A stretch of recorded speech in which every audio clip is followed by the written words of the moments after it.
Les technologies de l'information et de la communication font partie intégrante de notre quotidien. Elles ont également investi l'école ivoirienne.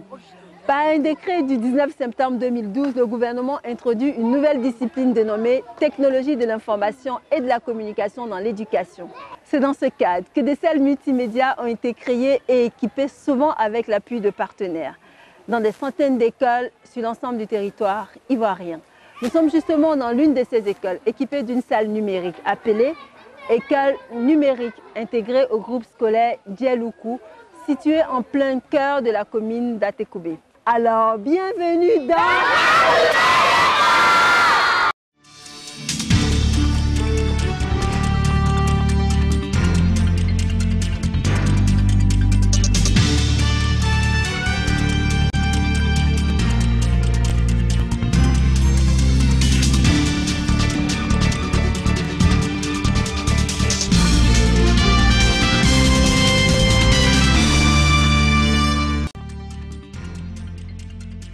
Au sommaire de cette émission, Adzopé, campagne de remobilisation contre les grossesses contractées en cours de scolarité. École numérique, comment ça fonctionne? Comment les élèves s'approprient les tablettes?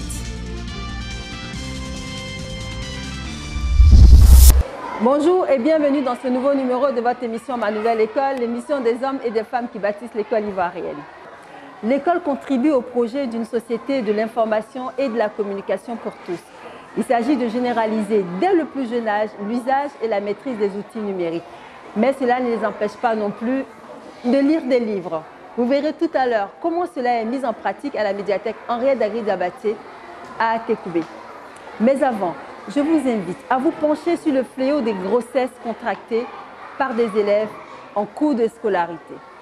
Alors que la campagne de sensibilisation qui ciblait les jeunes et les adolescents avait en 2014 permis d'obtenir des résultats encourageants, les statistiques de l'an dernier présentent à nouveau un sombre tableau de stagnation de ces statistiques.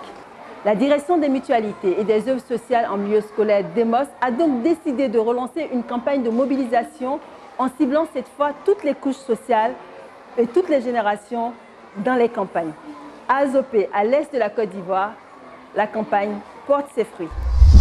Lancée le 28 février 2013 pour une phase expérimentale de 2 ans, de 2013 à 2015, la campagne Zéro grossesse à l'école avait permis d'obtenir des résultats encourageants. Au nombre des régions qui ont connu un succès dans la lutte contre le fléau, la direction régionale d'Azopé se place en tête. Quelles sont les méthodes qui ont permis à Azopé d'afficher ces bons résultats? À notre arrivée dans la ville d'Azopé, la directrice régionale de l'éducation de la zone, Madame Nguesso, nous confie ses secrets. Nous avons mis en mission notre service pour que nous puissions encore sensibiliser. Et nous l'avons fait en partenariat avec les ONG que j'ai trouvées sur place et surtout le service médico-scolaire pour que nous ayons des campagnes de sensibilisation. Ce que nous avons fait, mais plus encore, nous avons lancé ces défis, c'est-à-dire recenser ces grossesses, voir les actions à mener afin de permettre à nos jeunes filles d'avoir encore plus d'informations sur ces grossesses en milieu scolaire. C'est pour cela que des campagnes ont été organisées, des campagnes, des conférences, et même plus, nous avons essayé de redynamiser les clubs qui étaient à l'intérieur des structures. Pour commencer, on va d'abord définir certaines notions. Première halte au collège Yapi Joseph d'Azopé. Sur place, nous trouvons le responsable local de la direction de la mutualité et des œuvres sociales du ministère de l'Éducation nationale en séance de sensibilisation avec les élèves membres du club santé. Mais pour éviter ces grossesses, il faut qu'on soit instruit sur ce que c'est que la sexualité. Maintenant, vous les filles, connaissez d'abord ce que c'est que la sexualité. Qu'est-ce que vous devez savoir? Vous devez connaître d'abord votre corps. Ça commence par quoi, les filles? Il y a le développement des signes, le pousser des aisselles. Très bien. Voilà. Le club santé est c'est un club scolaire qui se charge de l'éducation des pères. Bien auparavant, il y a une formation de base qui est faite à notre niveau. Les amis et les frères et les élèves sont informés sur un thème. Aujourd'hui, nous avons échangé sur la petite causerie de famille. Et c'est lors de cette causerie qu'on échange avec ces élèves pour pouvoir, à leur tour, qu'ils vont transmettre cela aux pères éducateurs qu'ils sont. Ils vont transmettre cela à leurs frères et sœurs dans les établissements afin de relayer la communication au niveau de la sensibilisation pour le changement de comportement. Ce que je voulais ajouter comme conseil à mes camarades est que quand on atteint l'âge de 18 ans, comme on le dit, l'âge de la puberté, la première des choses, n'ayez pas peur de causer avec les parents. Si on a un problème, on peut passer directement voir les parents, comme on appelle les petites causeries de famille. N'ayez pas peur des parents. Quand tu as un problème, papa ou maman, voici telle chose, suivez plutôt ce que les parents disent. On dit, papa même est bavardé, il bavarde, mais ce qu'il dit est vrai. Des jeunes filles, élèves qui ont été victimes de grossesse en cours de scolarité ont accepté de témoigner à visage découvert afin que leurs camarades prennent conscience des difficultés qu'elles ont rencontrées quand elles étaient enceintes. L'élève Mafa Diana est aujourd'hui en classe de terminale. J'étais en classe de première où j'avais pris ma grossesse. Concernant la grossesse en milieu scolaire, même si moi j'ai été victime de ça, mais je conseille à mes camarades de ne pas faire comme moi parce qu'il y a des difficultés qu'on rencontre dedans. Par exemple, ça empêche de venir au cours. Quand je vois mes amis de la classe de première qui ont leur bac, ça me fait mal parce que j'ai perdu un an à la maison. Si pour Diana, les choses ont été moins difficiles, pour l'élève Kofi Tekia Béatrice, élève mère d'un enfant de 7 ans, sa grossesse lui a fait perdre 2 années de scolarité. J'étais en classe de 4e quand j'ai eu ma grossesse et cela n'a pas été facile. Les parents, pour la première fois, ils n'ont pas été d'accord, mais comme le mal est déjà fait, ils étaient obligés d'accepter. L'auteur aussi, n'a pas refusé, mais au début, c'est moi, je ne voulais pas la grossesse. En fait, ça ne m'arrangeait pas pour mon cas. Non, je ne voulais pas. Mais il a insisté à ce qu'on laisse cela, que ça soit comme ça. J'étais restée à la maison pendant 2 ans. Cela m'a beaucoup fait mal parce que j'ai perdu des années. Mes camarades avec qui j'ai fait la 4e, elles se sont retrouvées en 3e et moi, je suis restée derrière. Quand tu es une petite fille et qu'on te parle, tu ne veux pas écouter. Ce sont les choses que tu subis en cours de route. Je dis à mes camarades de ne pas faire comme moi, de suivre les conseils, de se préserver. C'est vrai, quand tu as l'âge d'avoir, de sortir avec un homme, tu peux le faire, mais il faut te préserver. Nouvelle étape au lycée moderne 2 d'Azopé. Ici aussi, la sensibilisation est de mise. Élèves, enseignants et encadreurs sont tous mobilisés pour parvenir à l'objectif 0 grossesse. Bonjour les élèves. Bonjour madame. Vous allez bien? Oui, madame. Bien. Vous savez ce que c'est qu'une grossesse en milieu scolaire? Oui, madame. Quelles sont les conséquences d'une grossesse en milieu scolaire? Madame, les conséquences que la grossesse en jeune, c'est de s'exclure de l'école. Qu'est-ce que vous devez donc prendre comme précaution pour ne pas tomber en grossesse? Oui? Les dispositions que nous devons prendre pour éviter les grossesses en milieu scolaire, c'est de s'abstenir ou de se préserver. Très bien. Au lycée moderne d'Azopé 2, depuis plus de 7 ans que je suis ici, nous menons des campagnes de sensibilisation au niveau des élèves filles et aussi parfois au niveau des élèves garçons pour éviter qu'il y ait trop de grossesses dans notre établissement. Dans les années 2013-2014, nous avions près d'une douzaine de grossesses en milieu scolaire, notamment au collège moderne d'Azopé. Et cette année, tout comme l'année passée, nous n'avons eu que 3 grossesses en milieu scolaire ici, dans notre établissement. Il arrive souvent qu'un professeur soit absent permissionnaire, alors je demande aux éducateurs ou aux éducatrices d'entretenir ces classes-là en les sensibilisant sur les grossesses en milieu scolaire. Ce sont des enfants du premier cycle que nous avons ici. Si déjà on leur parle de préservatif, ça veut dire qu'on leur permet de faire ce qu'il ne faut pas faire. Donc il faut insister sur l'abstinence. Je crois que c'est le seul moyen qui permet d'éviter les grossesses en milieu scolaire. L'élève doit savoir que quand il est élève, tout ce qu'il doit faire, tout ce qu'il doit rechercher, c'est comment arriver au terme de ses études avec son diplôme. Il ne faudrait pas qu'il laisse quelque chose venir entraver sa marche. Donc l'abstinence, son seul souci, les études. Justement, dans la classe de Madame Brombro, une élève assise à Pirut, âgée de 17 ans seulement, est mère de jumeaux qui ont 7 mois. Elle raconte. C'était la 3e et comme j'étais enceinte, j'avais arrêté les cours. J'avais pris tout le cours de scolarité pour que cette année je puisse reprendre les cours. La grossesse m'avait beaucoup fatiguée. J'avais accouché à césarienne. Comment arrive-t-elle à gérer ses bébés une fois à la maison? Nous l'avons suivie chez elle à l'heure du déjeuner. Comme il fallait s'y attendre, elle est accueillie par les cris de ses enfants qui ont faim.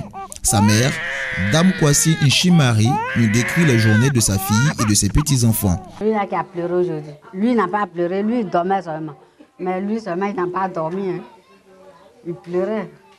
Elle exhorte les autres filles à se consacrer à leurs études. Il ne faut plus qu'ils vont chercher les filles. Moi, je veux qu'ils vont à l'école. Là, après ça, maintenant, si il veut faire enfant, il peut faire beaucoup d'enfants. Mais aller à l'école et puis aller assenter les filles, ce n'est pas bon. Parce que ça, c'est fatigant. Toi, garçon, tu n'as pas d'argent, tu es élève. L'autre aussi est élève. Comment nous allons faire? Ça nous fatigue. C'est un accident, mais désormais, il ne faut pas qu'elle va recommencer encore, je lui ai dit. Parce que ça c'est fatigant. Hein. Elle a les 2 enfants et puis je suis seule. Quand elle va à l'école, les enfants pleurent. Je ne sais même pas comment faire. Tu vois, ça me fatigue. Moi, je donne aussi conseil à les autres de ne pas faire ça. Pour Mme Joséphine Ouattara, directrice de la mutualité des œuvres sociales du ministère de l'Éducation nationale, il revient aux chefs de communauté et aux leaders d'opinion locaux d'accompagner les efforts du ministère dans cette campagne de mobilisation contre les grossesses en milieu scolaire. Pour une campagne multidimensionnelle contre les grossesses en milieu scolaire ou les grossesses en cours de scolarité, la campagne a été dénommée la campagne Zéro grossesse à l'école.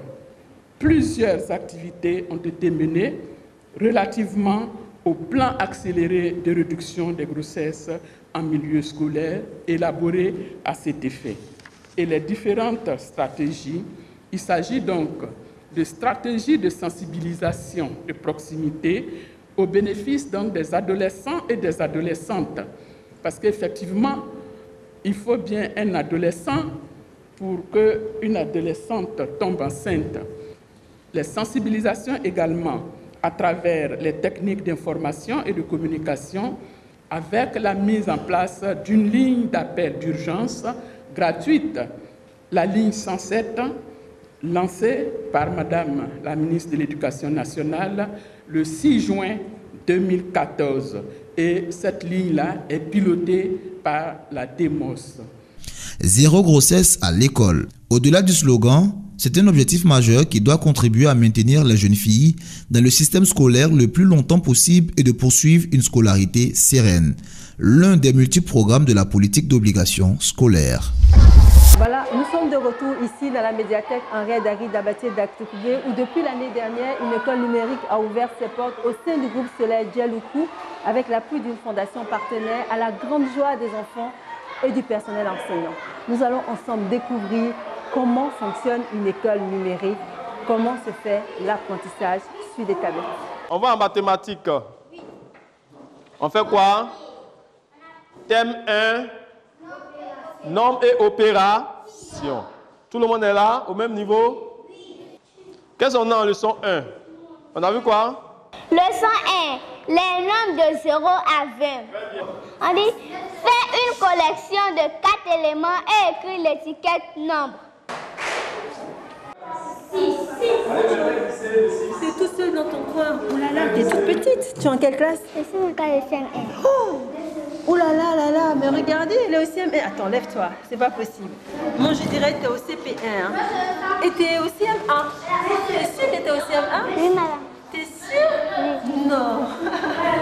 Qu'est-ce que tu fais? Il paraît que tu es très fort à ton tablette et tu apprends même à tes amis et tout à travailler sur la tablette. Mais tu es toute petite et tu es au CM1 déjà, alors qu'est-ce que tu fais? Je fais la table de multiplication. D'accord. Et qu'est-ce que tu préfères? Tu préfères faire la table de multiplication sur ta tablette ou en bas avec ton professeur? Je préfère faire avec mon professeur parce qu'il m'apprendra mieux. D'accord. Mais qu'est-ce que ça a changé pour toi? Parce que c'est l'année dernière seulement que vous avez commencé à travailler sur les tablettes. Quel effet ça t'a fait la première fois? C'est pour la première fois que je viens faire cette affaire. D'accord. Et comment tu as trouvé?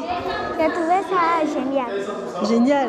Et tu ne l'avais jamais fait, c'est la première fois que tu fais cette année? Oui. Tu commences les cours numériques alors? Oui. Et alors? Et qu'est-ce que vous avez appris?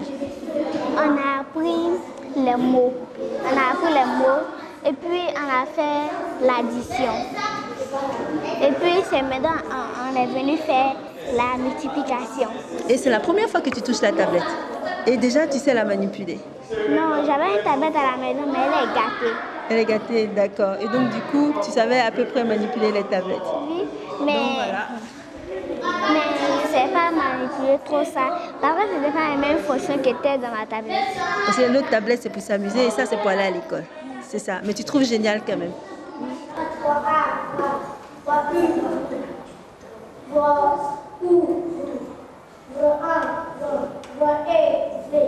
On va en mathématiques. On fait quoi? Thème 1, nombre et opération. Tout le monde est là, au même niveau? Vas-y, on va cliquer. Clique pour nous. Et puis dis-nous ce qu'on doit faire. Primaire, tu as cliqué primaire. Non, c'est 1. On va ressortir. Toi, tu es où? On est dans mathématiques, toi, tu es de l'autre côté là-bas. Vous avez combien d'élèves comme ça qui sont en déphasage pendant le cours? Bon, il n'y a pas assez. Pas assez. Il y en a pas assez. Il y a certains qui manquent quelques cours, donc quand ils viennent, ils sont un peu désorientés. Parce que là, j'ai vu qu'il y avait plein de gens, les élèves étaient déjà bien... Il y a certains qui sont déjà très loin, ils savent déjà même ce qu'on va faire. J'imagine.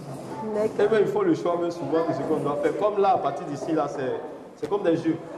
On est en train de jouer pendant qu'on travaille. Mais c'est le même programme qu'ils font en classe ou c'est un autre programme? Non, c'est le même programme. D'accord. C'est le même programme. Et comment vous savez que le professeur en bas s'est arrêté à un niveau pour le reprendre avec les élèves ici?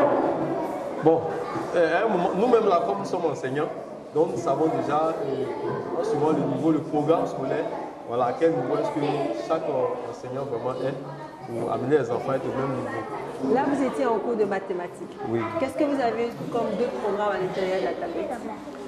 Bon, on a vu, à part les mathématiques, on a vu la lecture, on a vu l'éveil au milieu, c'est-à-dire des leçons qui sont faites pour le cours, le CM, le CE, dans les cours élémentaires et les grandes classes. Et même il y a le collège. Donc là, vous avez plusieurs classes. Donc en fonction des classes, vous avez un programme dédié aux enfants. Aux enfants, c'est ça? Oui, c'est ça. Et dans ces programmes-là, à chaque fois, vous êtes au même niveau que le professeur qui donne des cours en bas. Exactement. D'accord. Bon, je crois qu'il avait posé une question. Tu veux poser quoi comme question? Vas-y. Tu vois quoi? Monsieur. Ressort. Elle a appuyé dans ton truc. Retourne. Oui, tu veux demander quoi? On dit la table de 2. Ouais, 2. Ouais, 2 ici. Voilà. Maintenant, regarde au tableau. C'est pareil, non? Alors. Faites glisser. Oui, faites monter. Regardez les enfants qui sont assis. Ça va? Oui. Suivez bien, on demande de faire quelque chose. Oui, lis-nous. Qu'est-ce qu'on dit de faire? Découvre. Oui, lis. Observe et dis le nombre de billes de chaque enfant. Bonjour, monsieur le directeur. Bonjour, madame. Regardez, je vous tends une tablette. C'est ce type de tablette que les enfants utilisent pour les cours d'école numérique dans cette école. Que pensez-vous de ce type d'enseignement? C'est un excellent outil pédagogique. C'est un outil si l'enseignant est bien formé sur l'utilisation de cet outil, si les enfants aussi sont bien formés, ça peut vraiment aider à améliorer la qualité de l'enseignement. La direction des technologies et des systèmes d'information a été créée il y a à peu près 3 ans et nous travaillons sur 3 axes principaux. L'informatisation de l'administration scolaire, la numérisation du système scolaire, l'intégration des technologies dans la pédagogie et l'enseignement des technologies comme matière dans le système éducatif. Maintenant, sur la question de l'enseignement, l'intégration des technologies dans la pédagogie, il s'agit pour nous de former les enseignants, d'alphabétiser les enseignants sur l'utilisation du numérique afin qu'ils puissent l'intégrer dans leur pédagogie. L'avantage aujourd'hui, c'est qu'avec la technologie, nous pouvons améliorer la qualité de l'enseignement parce que nous pouvons avoir accès à des ressources numériques qui sont libres ou des ressources préparées par le ministère, donc qui sont un appui, peuvent être un appui important aux enseignants dans leur salle de classe.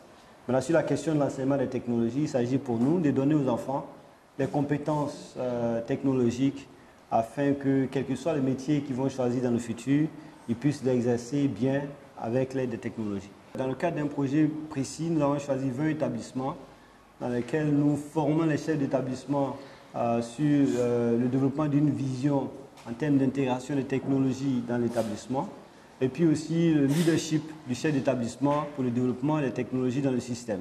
Ça, c'était un premier aspect. Et puis le deuxième, ça concernait la formation des enseignants sur l'intégration des technologies dans leur pédagogie. Ça semble être quelque chose de facile, c'est-à-dire, bon, envoyer la technologie dans la salle de classe, mais ce n'est pas aussi facile.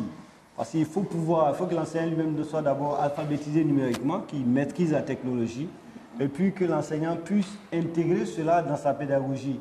Parce qu'il ne s'agit pas pour l'enseignant de se faire remplacer par la technologie, mais l'enseignant reste toujours dans la salle de classe, il travaille avec les enseignants, mais la technologie vient l'aider à compléter la pédagogie traditionnelle qu'il donnait avant aux enfants.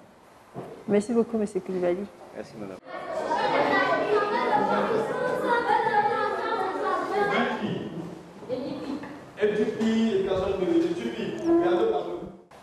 Voilà, nous venons de vous montrer comment fonctionne une école numérique, les programmes dans les tablettes, comment est-ce que les professeurs s'organisent pour donner l'enseignement, pour prodiguer l'enseignement à nos enfants. Et monsieur le professeur, merci beaucoup. J'ai été enchantée de participer à ce cours avec des enfants aussi éveillés qui savent tout de la tablette. Je vous rends votre tablette. Merci beaucoup. Merci les enfants. C'était très bien.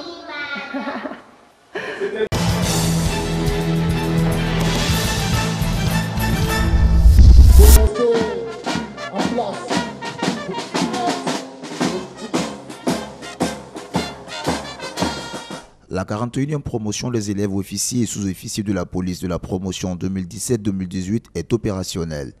Le contingent de 1271 élèves a reçu ses épaulettes le 19 novembre dernier après la cérémonie de baptême à l'École nationale de police 6 à Cocody. Cette promotion a pour devise discipline, engagement et loyauté.